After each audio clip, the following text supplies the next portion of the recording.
ഒരു വിശ്വാസിയെ സംബന്ധിച്ചിടത്തോളം റബ്ബിൻ്റെ ശിക്ഷയെക്കുറിച്ചുള്ള ഭയവും അവൻ്റെ സഹായം ലഭിക്കുമെന്ന പ്രതീക്ഷയും അത്യാവശ്യമാണ്. ഇഹലോക സമാധാനത്തിനും പരലോക മോക്ഷത്തിനും ഇത് കൂടിയേ തീരൂ.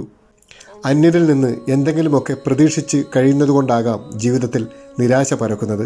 എത്ര നൽകിയാലും വറ്റാത്ത കാരുണ്യത്തിൻ്റെ കരുണാനിധിയാണ് റബ്ബ്. ആ കാരുണ്യവും അനുഗ്രഹവുമെല്ലാം നമുക്കായി സംവിധാനിച്ചതാണ്. പടപ്പുകളോട് യാചിക്കാതെ റബ്ബിലേക്ക് കൈ ഉയർത്തി യാചിച്ച് നോക്കിയിട്ടുണ്ടോ?